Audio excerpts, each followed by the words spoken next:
Good afternoon, everybody. Welcome back to the MBP family. This is your girl, Miss Bev, with yet another video. So yesterday I talked about the vulnerability of golden agers. Golden agers, so we call older people when we went to church back then. You had the youth, and you have the golden agers, and we know that in this, because of this mass deportation that is going on, it has really put a lot of people in the position. Some are happy things are happening and people are going through stuff, and some are very sympathetic. Me personally, as I always say, if people are trying, I'm willing to help them up. I don't like people who sit down with their hands out and they keep complaining, and no matter how much support you give, they haven't grown 1 inch because they just sit down and feel entitled. I like people when they are given opportunities that they're trying. As I said, if Jamaica has a lot of pros to it, a lot of good things, but there's also a lot of things that are not so good. The wealth is not evenly distributed, and because of that, you're going to have some people who really, really, really need that opportunity where they could go and work, make some money to help their fellow people back here. Some people, they're laughing at people's situation. Remember, we never know what tomorrow brings. That is why God made things the way it is, that we cannot see in the future. So we need to learn to be sympathetic. We need to offer help if we can, whether it's some advice or something. And I am retired. I'm not in a position to help anyone. But for the little bit of information that I can dig up and offer for those who want it, because my channel is not the exciting channel where people, they're inclined to come. But I'm offering information that will encourage, I hope, and empower by giving knowledge to people that they didn't have before. A lot of people going through this immigration thing, fighting so hard all of a sudden, and this is what we should never do. Don't wait for these things to happen to start putting things in motion. We get to America, or sometimes we get there and we feel so complacent. We get there and we get a little job or something, and it changes our focus. When you plan to run off, you must have a plan in your head. You cannot just run off and say, well, me get a chance, me now come back. And yet you go up there and just sit down, people sitting there for 30 years and not straightened out. Why? What's wrong with you? Because we know a lot of people who have gone through the struggles and still going through the struggles. It's because of our mentality. Our men are too harsh. Most of them, they're not tolerating this. But you need to be humble. They need to be humble. We put ourselves in a situation where disrespect comes push at us because of who we are and how we treat other people. So let us find the nicer sides of ourselves. Find humility. Find appreciation. Learn how to communicate with people in a decent way. Not the rough, tough, nasty way. One of my subscribers today, she responded to what I put out yesterday about the older people who become vulnerable and become used and then tossed aside like some tissue or something. And yeah, she might not have been in the situation she said, but she said she has seen it. How they talk to women, how they disrespect and put women down. And then they want people to just push it aside and be there. No, and that's why a lot of them lose money. A lot of you guys lose a lot of money and you end up with nothing. You have to understand these things and learn to be humble and understand. Shouldn't let the president right now making you realize, and some of you still not realizing, because you're still being disrespectful to somebody who you expect to file your papers, and you think it's just filing and you get through and you're gone. No, some of you are going to be stuck with that person that you paid for these papers for 10 years. At least 2 full years. And so you have to be careful unless you have a backup plan. I did an affidavit of support, and that is what I'm going to talk about today. Affidavit of support. What it is and how it works. And the person went, but it's an educated person. Went and they found somebody and they got married, and I didn't hear anything. I don't know what was going on. I don't know. They left and nobody kept in touch, and I don't know. But all of a sudden, out of the clear blue one night, I got a call, and as I was hanging up now, because this person never kept in touch, never, after they left, never said, hey, how is it going, so-and-so, nothing. But then that night I got a call. I was at my desk and I got a call, and I was chit-chatting, and hope all is well, da-da-da-da-da. And then as I said, okay, take it easy, have a go. Oh no, I had called to ask if you could give me an affidavit of support. And I took a minute to breathe, because people are like that. They once they feel like they don't need you, they move away and they don't even bother to check in to say if you're okay. They have friends and it's all about them friend, and they might do this and they might go this and they might do everything except reaching out even once a week to say, hey, how is everything? And so it's tough for a moment, but I remember that this person, they have a degree, they did go to school and have a degree. And I right in my head, I said it would be so sad, because the story now, found somebody, got married, did what they had to do to put the paperwork together, but the person doesn't hold jobs. Person get a job this month, next month him now work, and it was all this thing. So now, compromising myself, because in order for you to give this thing, you have to put your information, your social security, your whole life out there. But I did, and I gave access to my tax documents, because they need 3 years, guys, 3 years of your tax papers. 3 years to show that you've been in a job, a stable job, and whatever income you claim you're going to claim, you have it. A lot of you are going to lawyers, and in this kind of a tedious time, this time of turmoil, don't go to lawyers and let them create papers for you, and then when you go in and they don't put yourselves in more problems. Because a lot of lawyers, that's what they do. They invent papers for you because they're taking this heap of money from you, and they invent certain things, and then when you go later on, it catches up to you, and you get you are the one who get the crappy end of the stick. So you're going out there looking for people. Marriage is a holy thing. Please remember that, guys. Don't take it for granted. Don't take it for granted. That's why I said, join churches and become part of a good relationship. Don't sit out there and just looking to use people. A lot of people that some of you are starting out with, giving them this false hope as if it's going to be a real relationship. Emotions should not be played with. It's a very fragile thing.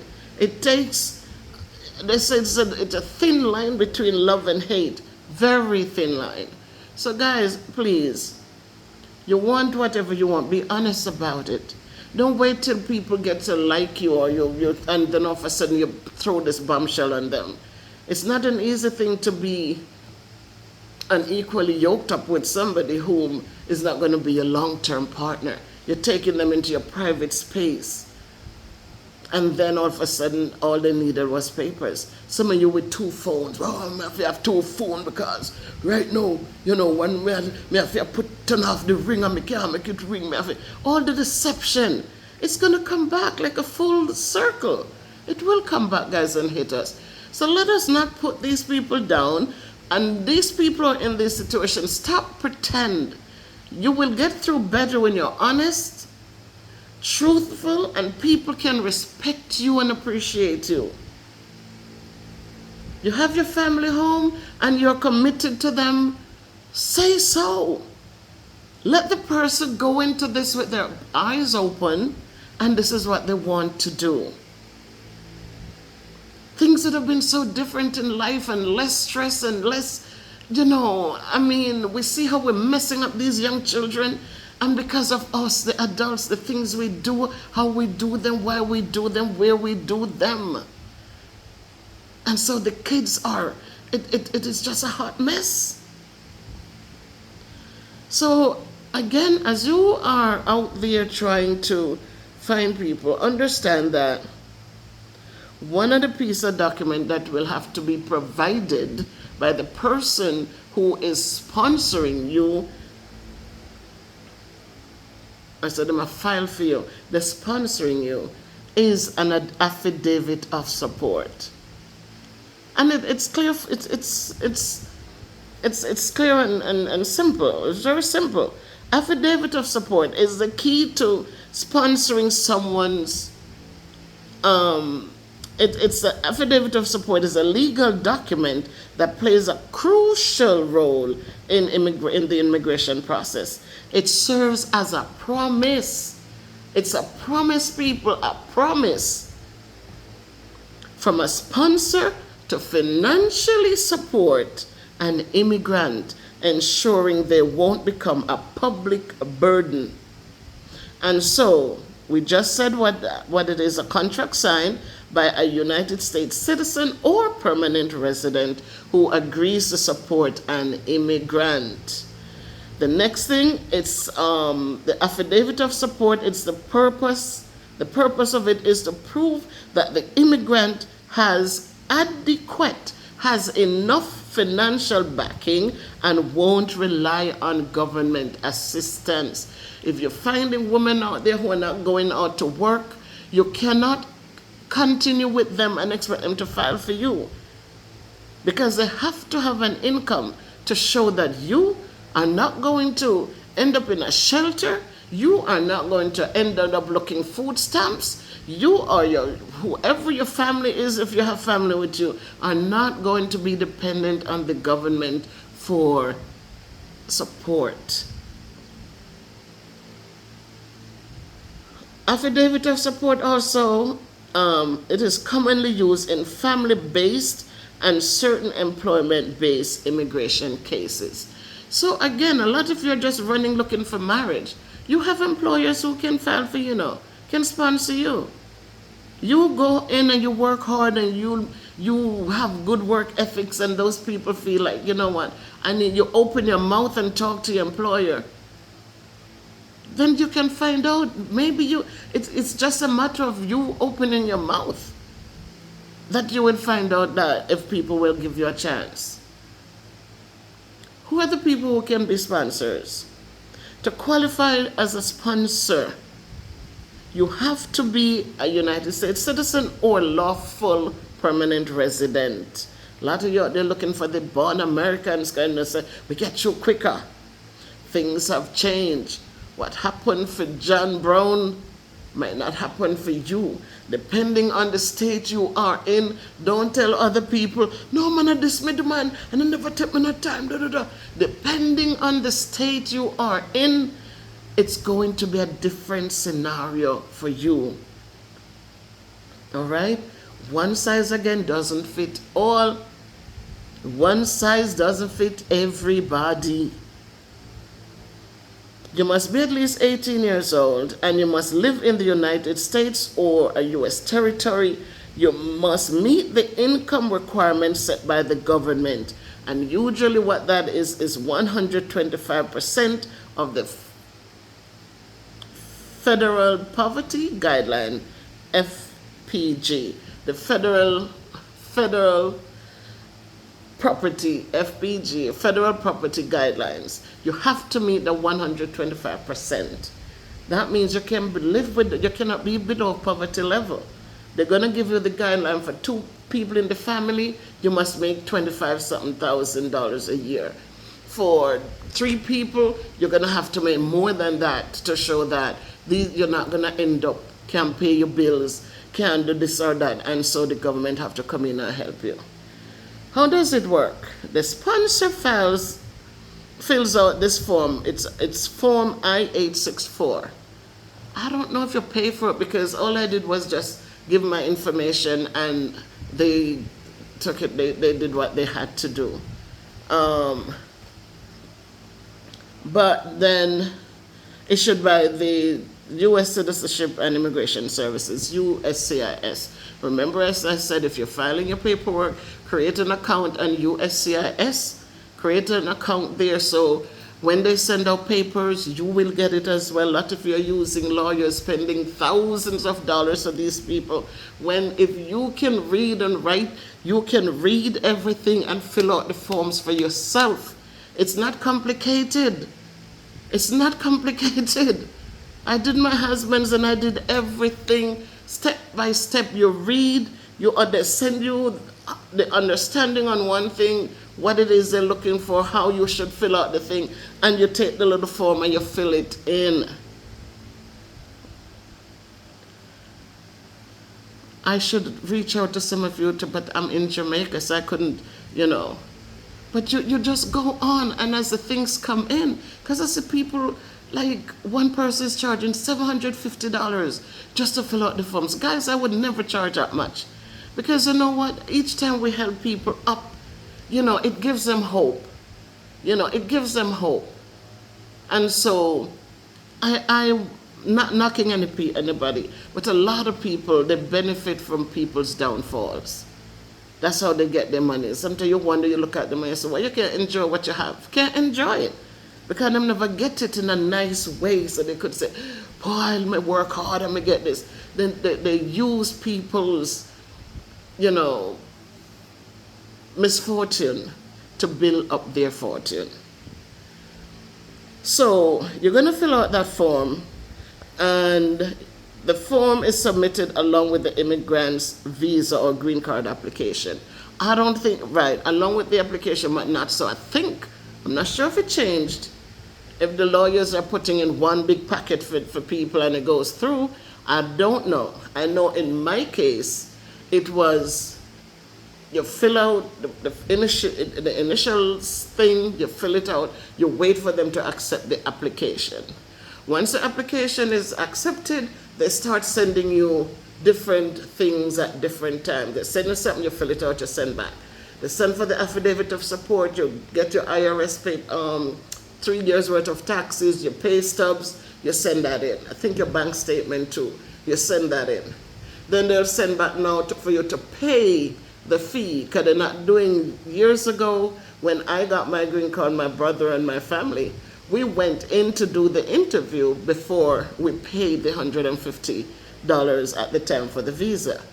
It changed over the years where you pay the $300, it was $300 when I did my husband's, and then he does the interview. Now if he fails the interview, which is smart on their part, because people were failing the interview, and so the time they spent to come sit down, talk to you, whatever and whatever, they didn't get anything for it. Now they're taking the money up front for the visa, and then you continue the process till you get to go do your physical and go sit for your interview.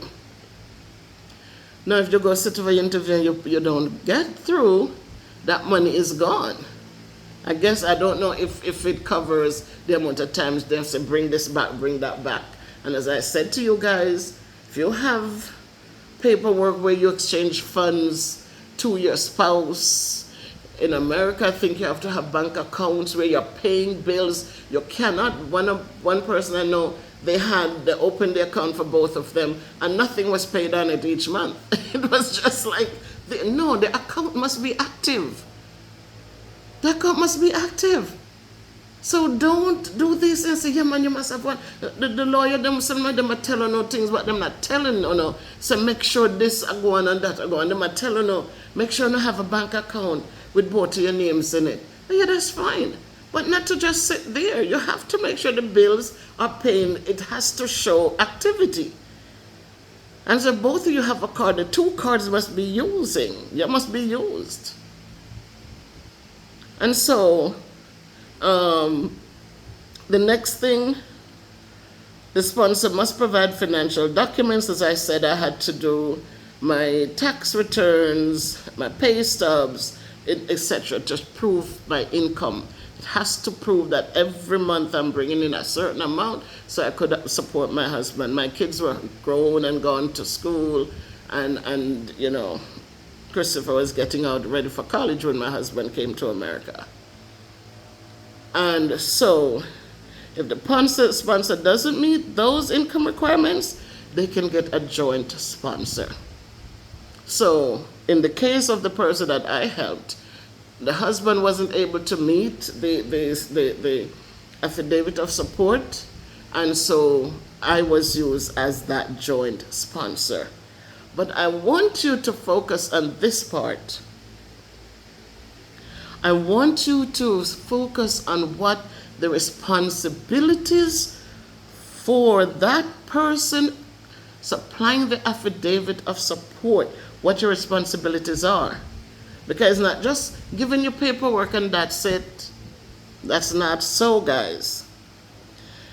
The sponsor is legally, let the word sink in, legally obligated to provide financial support for this immigrant person that you're sponsoring until they become, one, a United States citizen, or until they work 40 quarters. 40 quarters, that's about 10 years in the US. Or until the person leaves the country permanently, or until the person passes away. So you give it, I don't give affidavit, and we don't understand what it means because we're not looking up this information. An affidavit of support is no joke. It's not a joke. I'm surprised people have not been suing people who give affidavit of support because they're doing these things. I didn't even know it. But thank God the person that I sponsored worked, had a degree, had a master's degree. And so, in situations like that, I was happy to help. And so they were able to find decent work. Don't know what happened to them because they never, after they got the affidavit of support, that was it. I never hear again from them. I don't know. I called one time to say, is everything okay? Did you get through? Oh, yeah, man, I got the green card. But for me, I said, God is good. And I thank him that he has not put me in a position to ever beg bread. So I'm just grateful for that. But understand what you're getting into when you're doing these affidavits of support. It's no joke. It's not a joke thing. Because if that person do anything, it's your responsibility. You are legally obligated. Legally obligated. So they could file a suit against you. People can come after you for certain things because you are responsible for that person until they become a United States citizen or they have worked 40 quarters, which is about 10 years in the United States, or if they leave the country permanently, or if they die, if they pass away. If you sponsor somebody and that person receives public assistance, example, food stamps or Medicaid, the sponsor may have to repay the government. So years ago, these things were people were not, but it's in their laws, right? It's in their immigration laws. So people might not have been implementing it where people file for people and they haven't been held accountable to repay the government for any support that person gets, because a lot of people, once they get the green card, they feel like, oh, they get green card now, so why to call out them? I can't better go work here, man. I know them have 2-3 pitting in another country, and and they don't want to. As a teacher, I used to see them come to the school, and it used to sick my stomach, honestly. When I see some of our own people, young, strong people, who walk up into the school in pajamas and them stuff, no self, just bother me. Why aren't you working? You can go do home health care. You can go do the CNA course. It's just like that. The CNA courses are available. You can go and get it done. You can go work in a nursing home. You can work privately. You can, there's so much you can do. But they just sit home. Kids in the 6th grade. And they might have one in the 3rd grade, but the 6th grade one can bring that little one to school and pick them up in the evening. But they're off. Getting Section 8 and getting benefits from the government. It turns my stomach because we're hardworking people. And so today I wanted us to understand. The key things I want you to understand in this little thing that I promise you I'll bring today is that you understand what an affidavit of support is, that it is a financial guarantee that helps an immigrant secure their status. The next thing is that the sponsor must meet specific income and residency requirements. They have to be a citizen or a permanent resident. And 3, the legal obligation lasts for years. So sponsors should be financially prepared.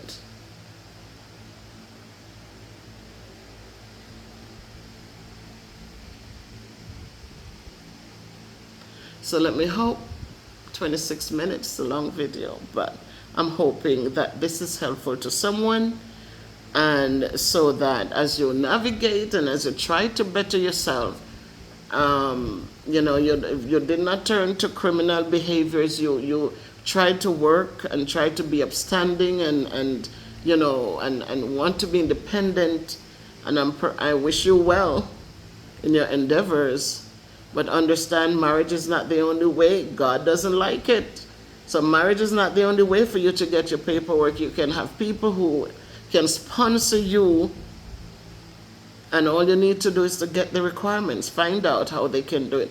Your job, if some of you are doing jobs, open your mouth and speak. A lot of Jamaican men don't know how to have a conversation. They don't know how. The only thing they know to do is put women down and cuss and carry on. Them don't think of how them can move from point A to point B. Not all of them. But some of the older ones, it's very hard for them to represent themselves. They're angry. They're so angry. And when things aren't going their way, they're so angry. They don't stop and think and say, wait a minute, maybe, this is not the way God wants it to go. We're so angry that we forget God out of everything we're doing. And if it's not going this way, this is what I want. This is what I want. And if it's not happening this way, the anger mounts. And the put downs and the cussing and the negativity. The abusiveness. When God is saying, no, this is not for you. This is not the plan I have for you. As you go forward, guys, again I say, do not leave Christ anywhere. Keep him, hold him in your hand. Hold him in your hand. Believe in him. Trust him. Talk with him every step of the way. Join a church. Go join a church. Go help to hand out the food to the people. That will allow you to get some food for dinner. There are churches that have soup kitchens. They have different things where the government and the farmers, they get free stuff, free good food for those who need it. Get yourselves involved in those things. A lot of you come, and before all of you come together and say, boy, make we just stay humble. We're not going to take the little bit of we work and for just pay out in a fancy furniture and fancy this, fancy that, fancy that. Let us find these resources that are there that we can get without any repercussions to it. And let us live humble. Tie up your 2 little penny them. Shut your mouth. 2 ears, just listen around you what's going on. Listen for where opportunities are. Listen to where support can come from. Listen. You have 2 eyes. Observe. Observe. And look for the opportunities that are out there for you. Look for them. Look and evaluate people that you want in your circle. And you have one mouth. Learn to use it to edify yourselves, to uplift, to ask for support, to encourage somebody, to learn to say thank you. Those are the magic words, you know. It melts the heart. That's the thing with Kayla and myself in here. I taught her, I said, Kayla, there are two magic words, you know, there are two magic words. You know, when you take something from somebody's hand, you're going to learn to say thank you. So then she will turn it back on me, like she'll just bring a bottle of water to me for just to say, Grandma. I say, yes, Kayla. What's the magic word? Thank you, Kayla. Okay, then. Just beautiful. That when you practice these things, it really resonates well with people, and people will want to be there for you. But when you're ungrateful, when you're unthankful, it doesn't take much for people to just walk away and don't even miss you. Don't even care what goes on with you. Learn to say thank you. Learn to use the words, I appreciate you. You're in a bad situation, your backs are against the wall. Forge through with God's help and formulate good relationships. Can't sit down and talk about your money, me put money. Cut it out. Pray to God and ask Him to help you find the right person. And when you find the right person, be true to that person. Let them know what it is that you're expecting. And when you get what you want, keep a relationship with that person. Don't slam the door shut because now you get through, you think you don't need people. Relax. Relax. Relax. The Christmas comes if they have children. Remember those children. In the days you get up, you make sure your new family, what have you, make sure they have a respectful relationship with that person who helped you when your back was against the wall. A lot of you think your money, may have my money, may have my money. Money is nothing. Money is absolutely nothing compared to a good relationship that is respectful and kind and uplifting. So let's put those little ugly things, these things from the Jamaica. We must stop being bad mind against people. We must learn to encourage and support. I'm listening to the call-ins and listen to how people are angry, so angry because people are not bending over. People probably see how you treat them, how you behave. And it is telling them, no, I gotta be careful. So it's not a one-way street, guys. It's a two-way street. And let me tell you something. A person who feels appreciated, a person who feels respected, is a person who's gonna move mountains for you. Make it a great day by choice. Take care of yourselves. Hey. You can end my videos without reaching up.